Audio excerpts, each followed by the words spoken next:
Welcome to the Hangar Z Podcast, brought to you by Vertical Helicasts and partnered with Vertical Valor Magazine. In this episode of the Hangar Z Podcast, hosts Jack Schonely and John Gray welcome Clay Lacey from Texas DPS to discuss the integration of drones with manned aircraft and law enforcement operations. They explore the importance of collaboration between drone and aviation programs, share success stories from recent operations, and highlight the challenges faced in this evolving field. Clay emphasizes the need for proper training, communication, and structure within these units to enhance effectiveness and safety in airborne law enforcement. This conversation delves into the critical role of communication in drone operations, emphasizing the need for effective teamwork between drone operators and ground teams. Real-world examples illustrate the challenges faced during operations and the importance of integrating drone programs with traditional aviation practices. The discussion highlights tactical insights gained from training, the enhancement of airborne intelligence through drones, and the future of collaboration between manned and unmanned aviation. Thank you to our sponsors, BLR Aerospace, Garmin, and Onboard Systems Hoist and Winch.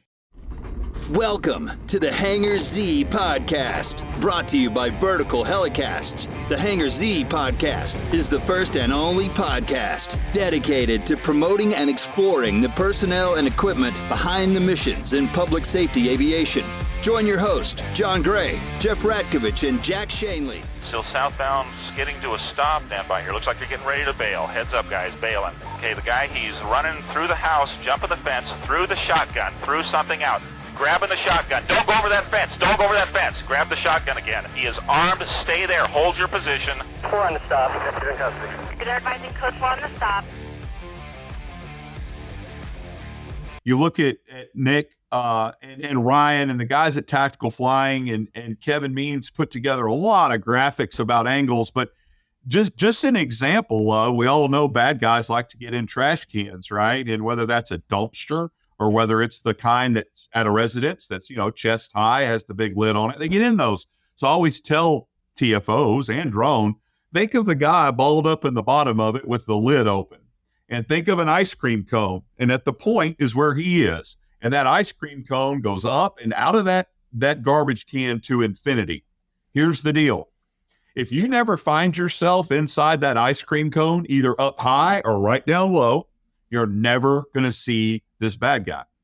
And so, one of the critical things is, and I think I've talked to drone manufacturers about this, the drones need to be able to move like we do. I envision, if you're setting up on a standard residential street, the drone's sitting over a row of houses and you have a circle and you can drag that circle on the map where it's doing sets of overlapping daisy chain circles so that you can get those angles. Listen to what Jack said. You got to get the right angle to pick up just the elbow, and maybe the elbow is the only damn thing you're going to get, right? And you may only get it for 3 degrees of orbit. And this doesn't matter if you're running a camera. If you're LAPD in your daytime with some binos at about 300 or 400 feet, hey, give me a look right inside this dumpster behind Taco Bell. The pilot knows that, and he's going to position the aircraft where Jack can see all the way around that dumpster. And these are just techniques that don't come to you without training. You have to be taught this stuff. One thing real quickly, and then John, I'll jump in here. Clay, are you telling me that bad guys hide in trash cans? The guy that sits next to me, Bobby Maker, he's a great TFO. He has had some 3 phenomenal inside the trash can heat transfer finds in the last 4 nights. He's had just phenomenal finds of bad guys in the trash can. This is stunning information to me. This is stunning information to me. I'm kidding, of course, but I took a lot of heat on a recent training class that I did for how much time I spent on trash cans. And it was from SWAT people. And to the point where they were making fun of me. I mean, hammering me about it. And I just laughed. And eventually I got a little ticked off at it too, because it's ignorance. It's ignorance. They have no idea how many people hide in trash cans. They have no idea. No. But they were kidding me about it because I talk about it so much. But and you know that, and John knows that, and yeah, I do talk about it a lot because it's important that a lot of bad guys hide there. How many in the last few nights? I mean, how many did your partner have? He's had 3 separate closed trash can finds in the last 4 nights. 3 in 4 nights, ladies and gentlemen. 3 in 4 nights. I rest my case. Your Honor. And we look at it a lot because how you tell them that, hey, check that trash can. It's probably just some grass clippings. No big deal. You watch them walk up there real guard down versus, hey, here's this thermal, target could be our bad guy. And Jack teaches that real well. And the way we deliver the message will directly impact the officer's safety and how they respond to the perceived threat. So good stuff. Yeah, I love that. The tactical insight that comes as a result of attending your guys' classes is amazing. If you haven't attended Clay or Jack's class, must attend. Or reiterate for VAI this year. If you find yourself in the Dallas area or you're thinking about going to VAI, which I highly recommend for a lot of reasons. One, this is a different rabbit hole than I initially planned on going down, but I'll go down it briefly. I think in the airborne law enforcement community, we're guilty of just going to one conference a year that is very specific to what we do. I think it's important from time to time to get out into the general aviation industry, go to VAI, take some classes from folks that aren't in law enforcement, talk to some folks from different segments within aviation and learn from them and figure out how you can apply that to what you're doing currently to improve your operations. I think that we don't do that enough. So going to VAI, I think, is huge. If you're going to go to VAI, you have to attend Clay's class. It's going to be, is it the 3 days in front of VAI? Is that what it is? It's a 2-day, and it is at the front end of VAI in Dallas. And okay. It's what's interesting about that class is people from all over the world. So the last one I had, it was a lot of people from outside the United States. So much so that I had to kind of screen, like, who are you?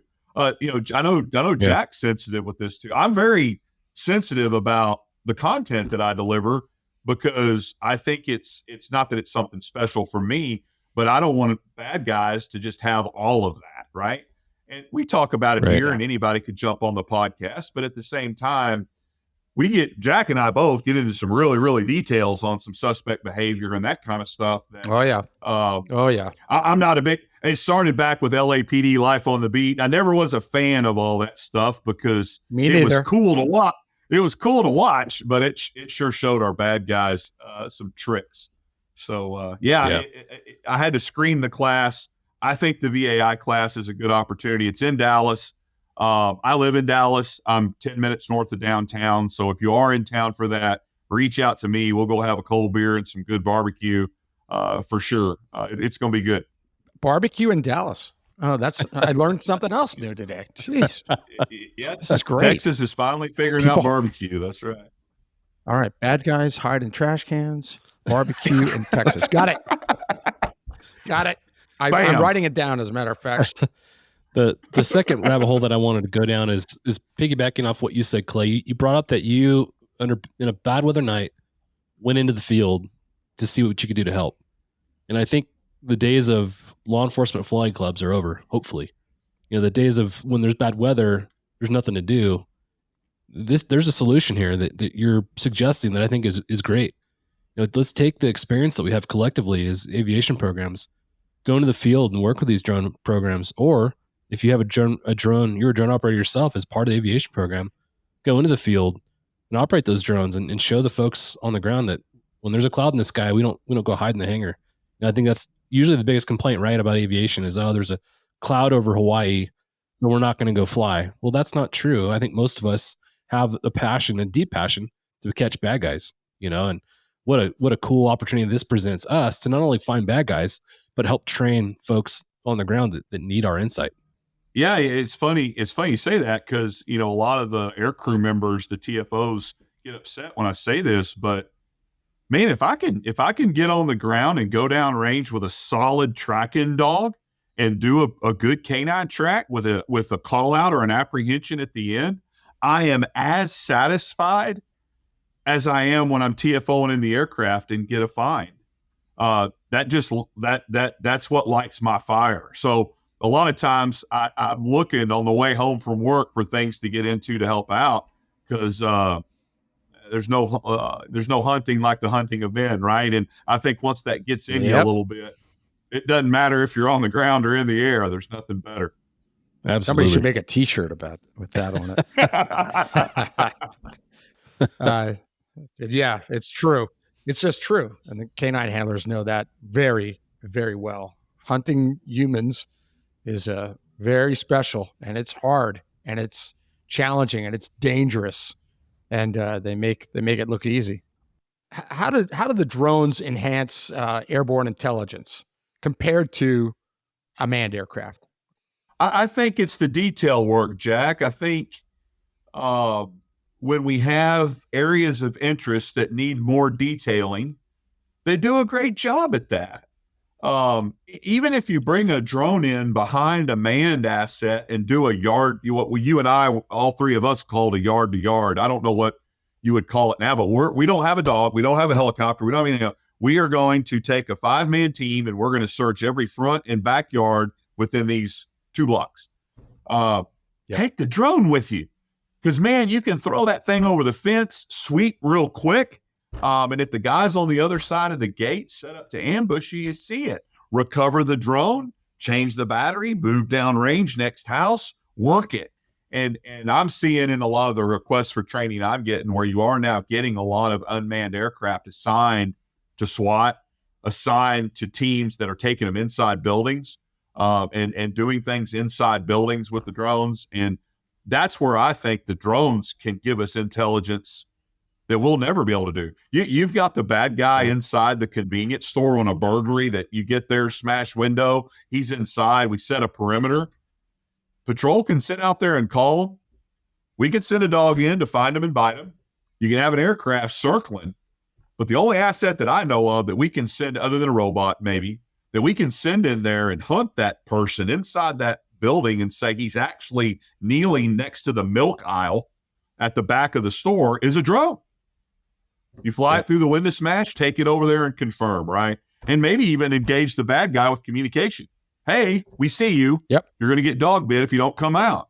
That's where I think drones just really excel in airborne intelligence. Thank you to our sponsor, BLR Aerospace. BLR Aerospace's revolutionary fast fin system improves performance and enhances safety across various helicopter platforms. This cutting-edge aftermarket solution improves tail rotor effectiveness, stability, and payload capacity while reducing fuel consumption and pilot fatigue. Trusted globally, FastFin delivers unmatched control, efficiency, and reliabilities for diverse helicopter operations. Learn more at blraerospace.com. I think every canine team should have a drone operator go with them at this point, if available. Absolutely. I mean, if that drone is sitting in the trunk of a car and you're doing on a certain department and you're doing a canine search and that drone's in the car, there's something wrong with that to me. There's something very wrong with that to me. Get that drone operator, put him on that search team, because eventually you're going to get to a point where your dog might tell you something and it would be too risky for you to expose yourself to try and verify what that dog's trying to tell you. As you know, you guys know that not every find with the canine is crystal clear. I mean, where you go, okay, he's in that trash can. Those are easy ones. There are lots of times when the dog's telling you something but cannot pinpoint it. And now you say, hey, launch that drone. Take a look in the eave right here of this roof. Take a look here or there. And the guidance comes from the canine handler to the drone operator, and bingo, the drone operator goes, oh, got him. And that happens. I mean, and so I love that you said that, Clay. I love that you said that. It enhances that drone enhances the safety of officers, and it should be part of a SWAT team, a patrol team, a canine team that is hunting. If they're out there hunting, that drone has to be part of that. Yeah, you're working a radio car in the middle of the night. 2 of you go to a window smash, right? we can slice the pie on the entry point and the thresholds, but we all know we got to dig those corners. There's going to be an entry that has to be done here that compromises us. Why not run that drone in and let it at least dig your corners for you? I agree with you. I think it's that they're real well suited for that, and their price point is such that let's get a bunch of them out there. Like, in a lot of agencies here that we work with, there's one in every other Tahoe. I mean, they're out there. They're and they should just go to these calls. Like anything K9's en route to or Air's en route to, for sure, a drone needs to be en route to. That's kind of my opinion. Yeah.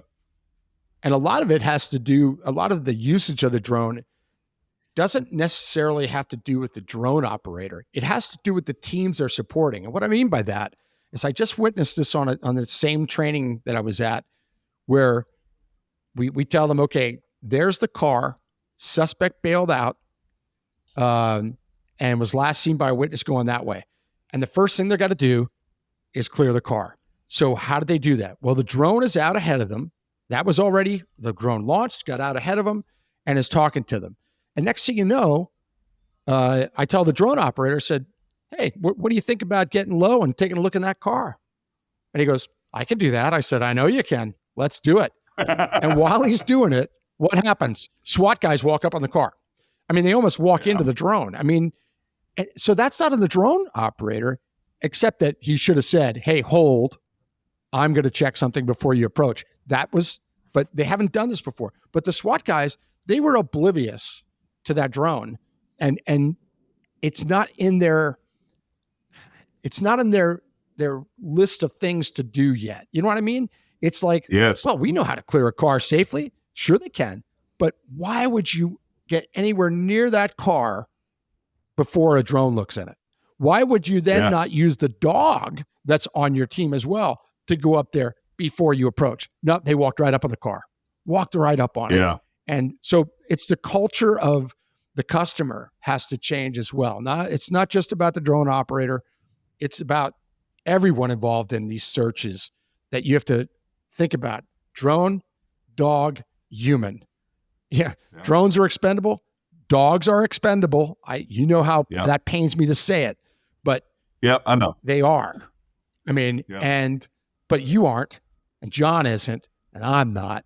So we need to use these assets to the best of their abilities. And it's just not quite what I'm seeing. It's not there yet. It's just not accepted yet as part of the sequence of events. And it'll change with experience, but I just don't want it to change because of tragedy.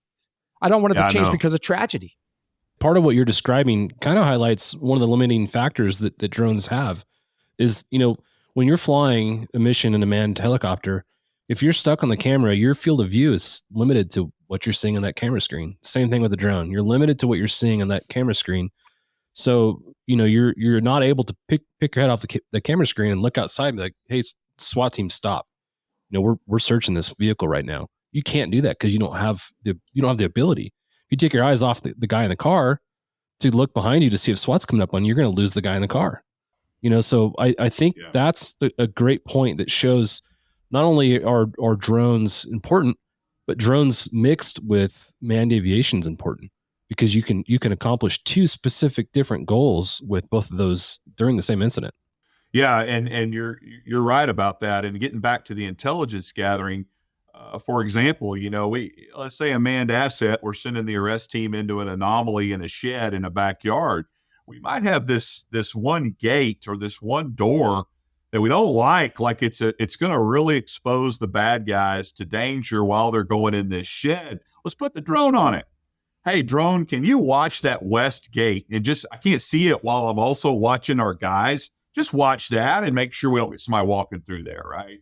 And so then you're working together. And, a technology that we use is ATAC. And I won't get into the weeds of the nerdiness of it, but it's information sharing. We can in our camera, we can look at our shot over ARS and see points on the ground where there's good guys and bad assets, and then we can share information between assets. So we get a target in our camera that we need confirmed, we need looked at, we can share that waypoint directly over to the drone so that they know exactly which mesquite bush down there in the border we're looking at, right?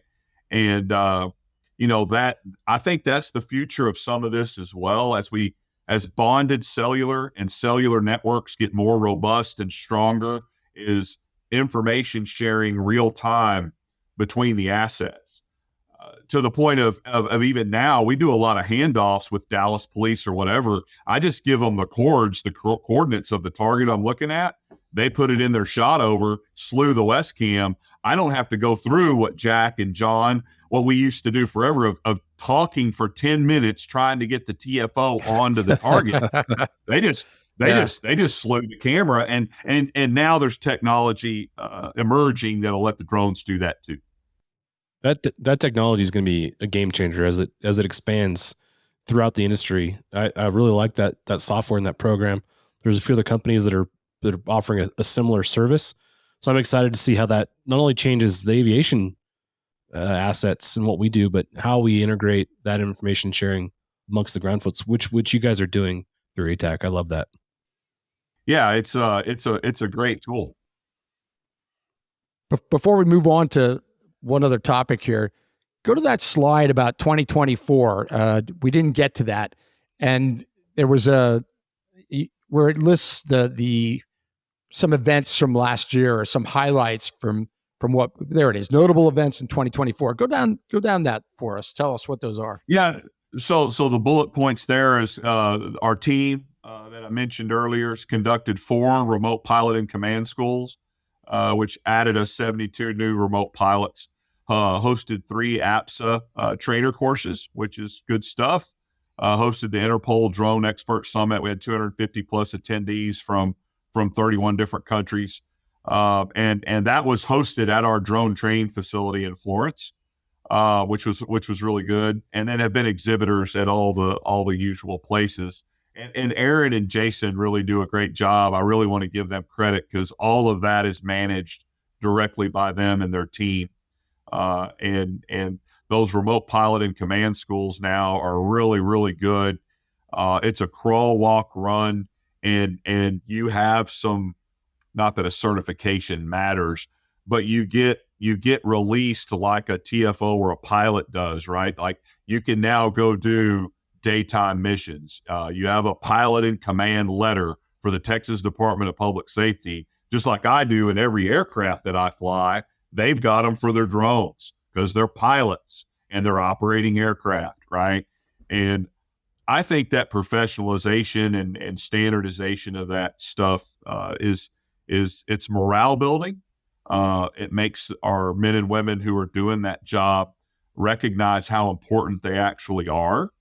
And it sets the table for manned and unmanned to eat together. And I think that's important. The other side of that too is when you go to court to defend what you've done, what you've seen from that platform, you can qualify as an expert based on the training you received. It's not just a piece of paper. Yeah. And Jack started this out real well. This is here. And for example, Arlington Police here outside of Dallas, they have a wonderful drone program, and they are now doing the drone DFR, or the drone first responder stuff. They are launching drones from locations out of view of the pilot responding to calls. And they're going to have these stations set up all over the city that when the call comes in, they can throw the drone up. It's being controlled remotely from a trailer or a Connex box or whatever else, flies to the scene, and it's on scene in seconds. That's happening now. And certainly Amazon's delivering things. These things are everywhere. We have some pretty neat drone detection devices around the state. And I won't get into all the minutia of it, but you would be mortified when you looked at all of the drones, unauthorized, illegally flying all over everywhere where we are. It's not an if, it's a when. You take one of these things through the windscreen, at 130 knots. To me, it's much more of a threat than even birds. So that's kind of unnerving, but it's true. thanks to our sponsor, Garmin. The Garmin GI 275 digital flight instrument is now approved for MD-500 helicopters, giving operators the ideal upgrade option for replacing obsolete mechanical gauges with reliable solid-state electronics. Get details at garmin.com/GI275heli. That is unnerving, knowing that there's that many. It's just, but it's here. Like we said, it's here. We've got to deal with it. We've got to find ways to mitigate the risk. We got to find ways to work together. There's a long list of things that all of us in law enforcement need to work at to better use this asset that's available, because it's an incredible asset. I mean, one of the things that you talk about a couple times now, Clay, is about, hey, I've got something. Could you take a look at this from your angle, as a aircraft down to the drone? And I think of so many finds that I've either done or have seen from a cockpit or have seen on video that I would have loved to have a drone go down and take a closer look and maybe see that same heat source in a completely different way, because you're much closer to it, or you can get at a much lower angle than that I can't get to. The value of that is so great. And again, we're talking about officer safety. Yeah, you see the gun that I didn't see, Yes, there's a great example. That's a perfect example. And those happen. And, it just seems like common sense, but yet, law enforcement agencies, cops in general, change is tough sometimes. Yeah. Well, it is. Egos get in the way and all that, but it's got to happen. We've got to get better at this. And I think conversations like this are going to help accomplish that.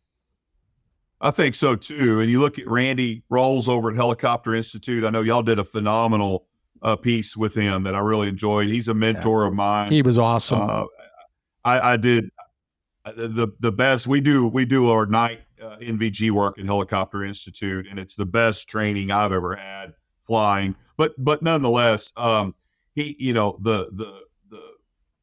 they just partnered with a company that had an unmanned R-44, and they went and flew it around the airport. I mean, it's coming. These drones are going to become more robust. Battery life's going to get better. They're going to get to slap on a small cooled sensor at some point that does better. I think all of that is coming, and the more we embrace it now and set some standards, the better. Yep, we got to try and catch back up and get ahead of this curve, because I think we all agree that when the drones first came into the law enforcement arena, the regulations, the best practices were way behind the curve, and there were some problems and some bad habits and some darn right dangerous stuff going on. But I think I think from what I've seen, it's caught up for sure. But we have to get ahead of it now. We've caught up, but let's get ahead of it. I agree with that. And just to kind of wrap up our conversation, this is a very broad question. You can run with this, Clay. Talk about best practices for law enforcement to successfully integrate drones with manned aircraft. You're experiencing firsthand with two very large units, probably the two biggest units in the country working together. What are the best practices, tips that you can give to our listeners? So those that know me will laugh at this statement, but I'll try to be brief. It starts with putting the units together. I think those are, if you have manned assets, it's a no-brainer that the unmanned should be with them.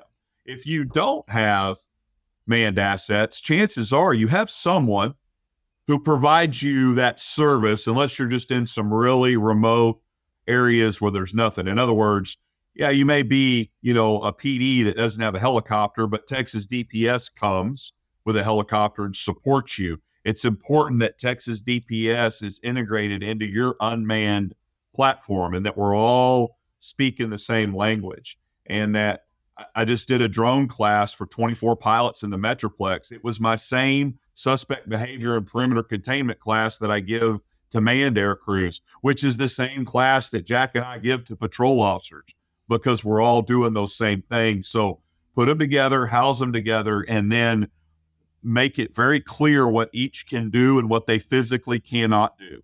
Don't sell that you can do something you can't do with either platform. Use the drones to do the things that they do well and that are a lot cheaper. We need a crime scene photo, throw the drone up. We don't need to fly the helicopter over there for an hour at $800 or $900 an hour to take an overhead picture of the front yard. Throw the drone up and do it. And I think using that's fiscally responsible. I think our citizens appreciate that. I think they're funding all of this as it stands, so we should be mindful of that. And then finally, it's what we've talked about. Get them the training, because I'm a big mental health advocate, and I won't go into a lot of that. But these guys are going to watch what us three have seen happen out the window. They're going to watch it in a camera, just like we are. And they're going to go home that night wishing they never were at that call, right? They're going to see violence on citizens, violence on officers, and wonder for the rest of their damn career, what could I have done different? What could I have said different? Why didn't I hold their ass at that corner? Why did I send that team over there? And it'll wreck you. It'll absolutely wreck you. These drone pilots are going to be subjected to this same trauma. And so understanding how to build their mental resilience and make sure that they're involved in the hot washes, they're involved in the debriefings of these incidents, and get to express how they feel about it and add their value to those is important. Again, take care of them like they're an air crew, because to me, that's what they are. I'm so glad you added that, Clay. Well said. Well said. Yeah, it's important. Sure. It is so important. As you know, we've had Dr. Tanya Glenn on the podcast. It's one of our favorite episodes is Dr. Tanya Glenn. I mean, because that topic is so important.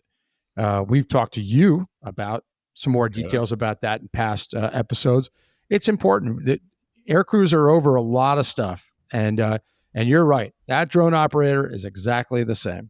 You're seeing it on a screen just like a TFO would. You're just in a different aircraft, but the visual and the impact on your mental wellness is identical.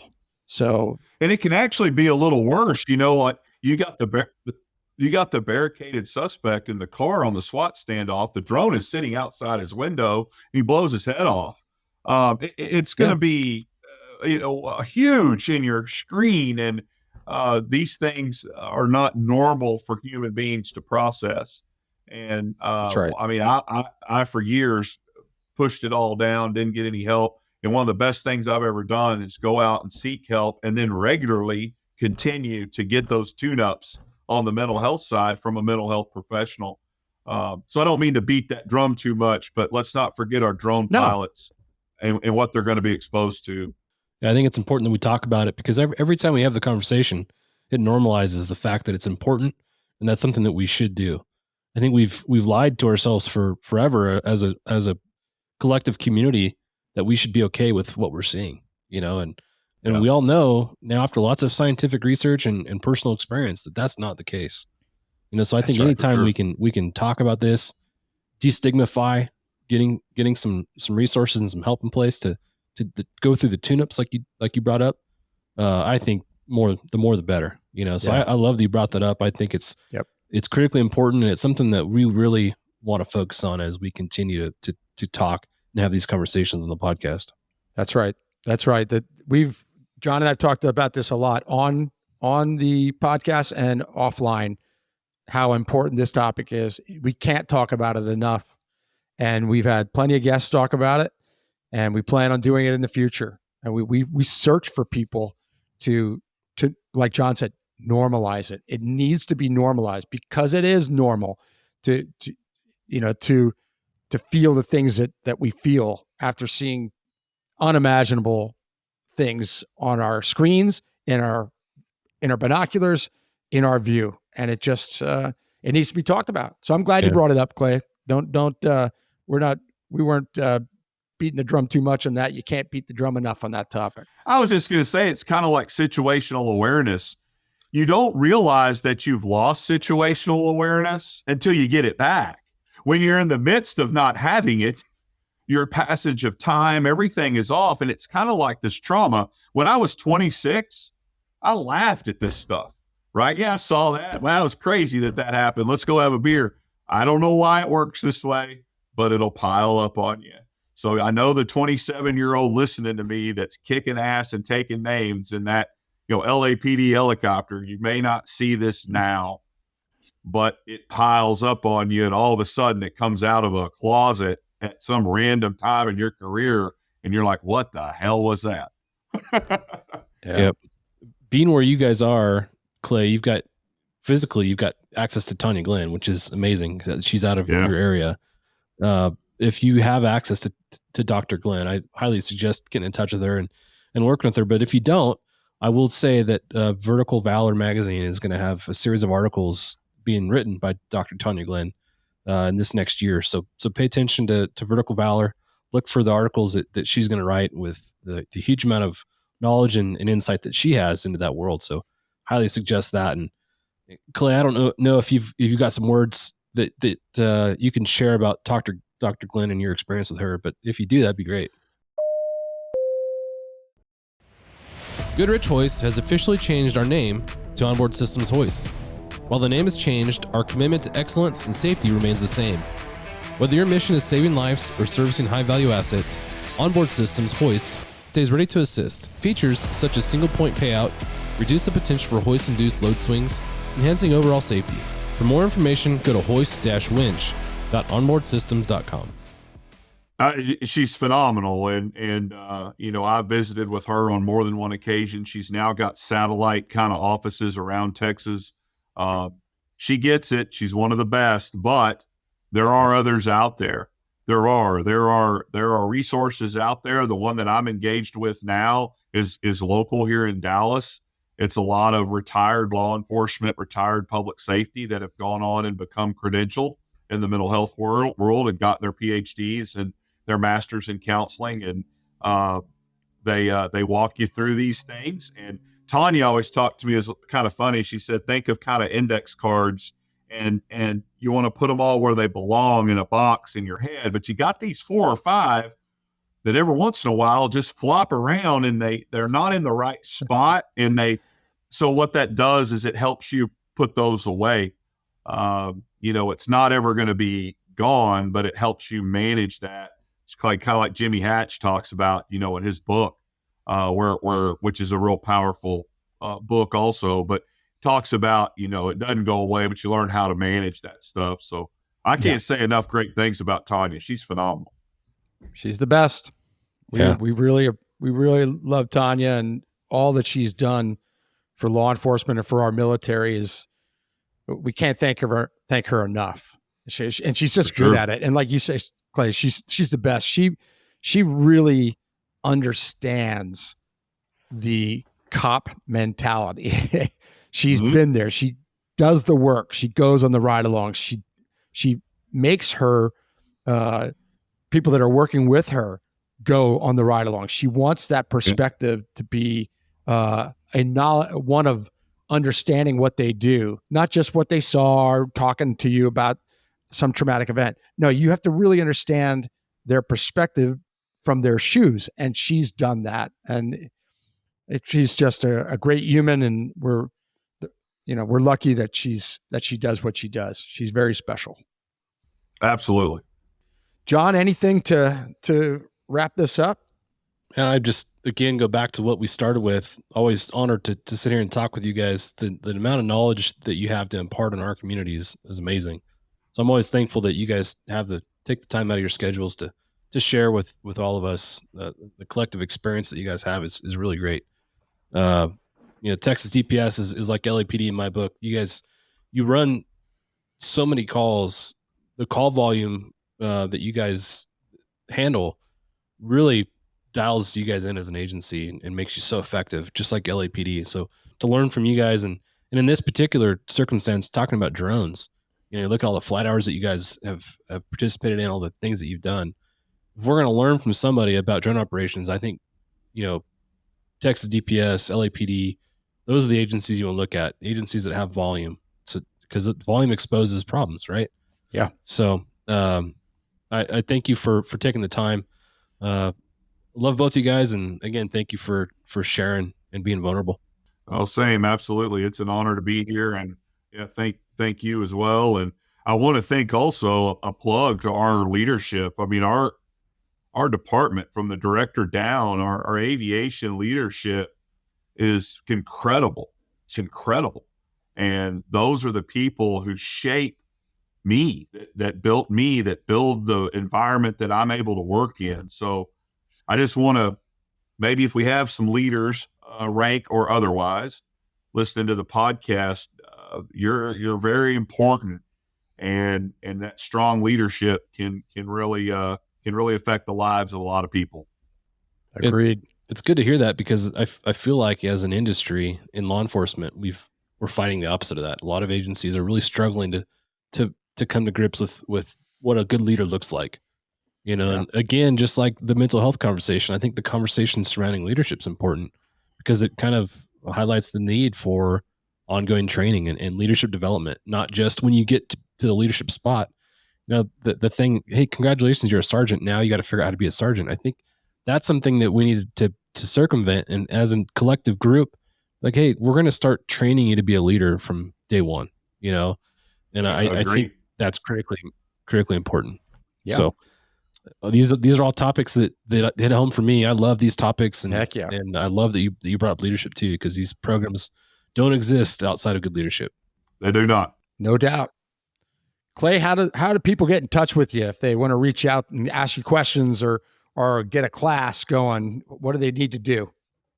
Well, you can reach me through Texas DPS.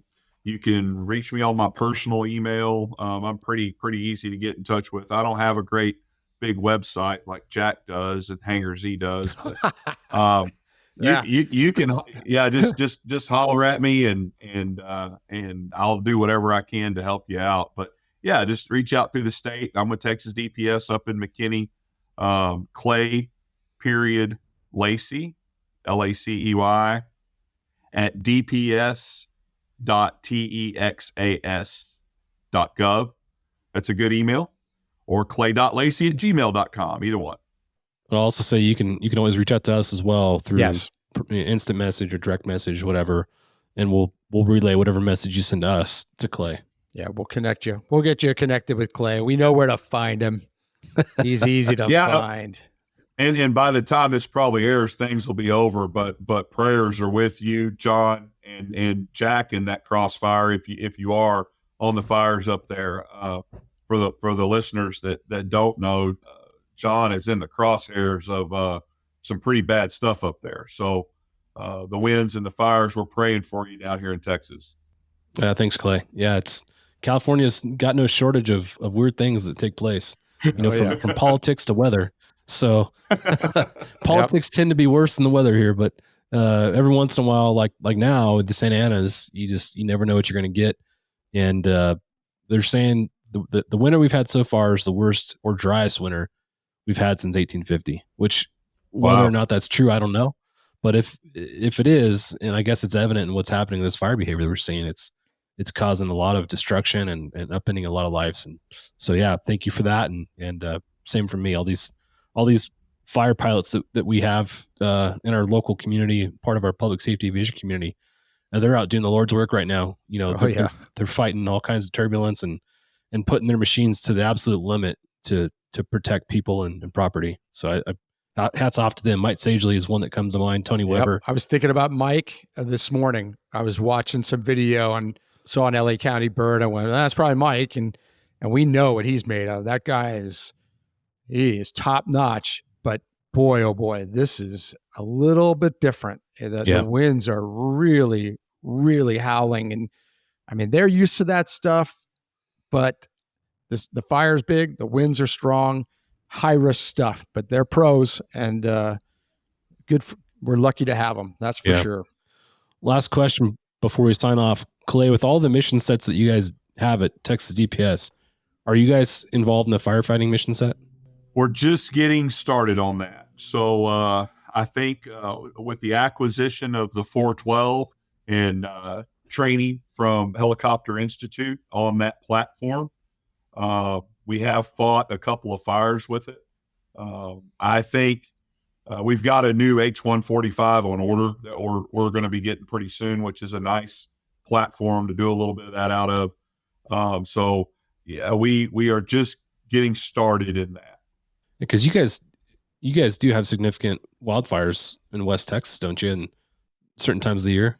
We do, and even in Central Texas, we have nothing like you guys have, but yeah, we have a significant amount of that. We have a lot of the government contract, the helitax, the federal resources will reposition to Texas when time is right for one of those, and those guys do a phenomenal job staying on it. So we're blessed to have them also. Very cool. Yeah, it's one of those mission sets that if I were able to do my career over again, that's something I would definitely try and do. It the cojones that those guys have fighting those fires and those machines is pretty awesome. So anyways. Yeah, and I can't emphasize enough those special mission stuff. Go get the training. I mean, SR3, Dave Callen's phenomenal. Go get the training on that before you just slap a hoist or a Bambi bucket on the bottom of your aircraft and start doing stuff. Yeah, you do the fire training with SR3, you get Tony Weber to come out and we all know how fun that is. So anytime you get to fly with Tony, that's great. Well, you hear Dave, one of the greatest things he says that resonates with me is, hey, nothing's happened in 30 years. That doesn't necessarily imply that we're doing things right, that we're safe, So it's a good reminder for everybody. If you take on those special missions, get the training. Good advice. Well, that's a good way to wrap up. Clay, thank you so much for joining us. This was really, really informative. And boy, I look forward to learning more about this. I'm amazed when you shared those stats. That is incredible. That is absolutely incredible and a great resource for drone operators across the country. And I know that you guys are an open book. I know that from firsthand experience. So I hope listeners hear that, and that isn't just, talk. That's real.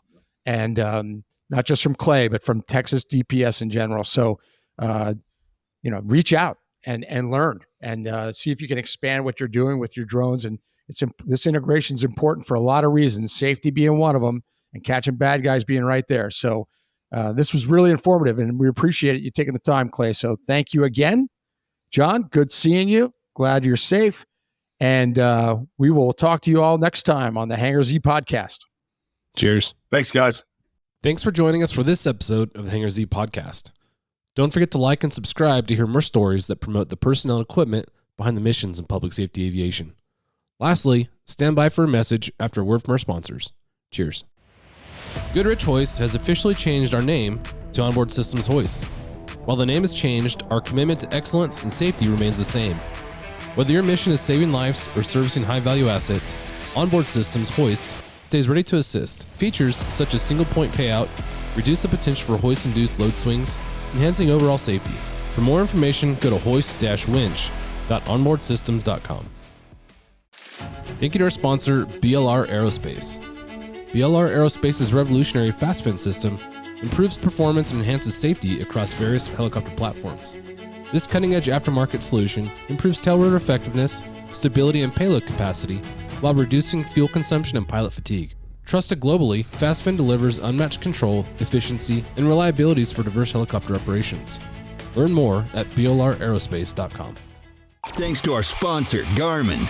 The Garmin GI-275 digital flight instrument is now approved for MD-500 helicopters, giving operators the ideal upgrade option for replacing obsolete mechanical gauges with reliable solid-state electronics. Get details at garmin.com/GI-275heli. That wraps up this episode of the Hangar Z Podcast. A big thank you to Lieutenant Clay Lacey from Texas DPS for joining us today and sharing valuable insights into the evolving role of drones in law enforcement. From the integration of drones with manned aircraft to the importance of training, communication, and leadership, We've learned how these technologies are transforming operations on the ground and in the air. As we discussed, the collaboration between drone and aviation programs is critical for ensuring safety, effectiveness, and tactical advantage in law enforcement and firefighting. Clay's emphasis on mental health, awareness, proper training, and strong leadership serves as an important reminder for all those in the field. If you enjoyed this episode, please subscribe, leave a review, and give it a share. Be sure to check out the Vertical Helicast YouTube channel, as well as the Vertical Magazine YouTube channel for incredible helicopter videos from around the world. Stay connected with us on Instagram, Facebook, and LinkedIn for more episodes and updates. Until next time, fly safe, and we'll catch you on the next episode of the Hangar Z Podcast.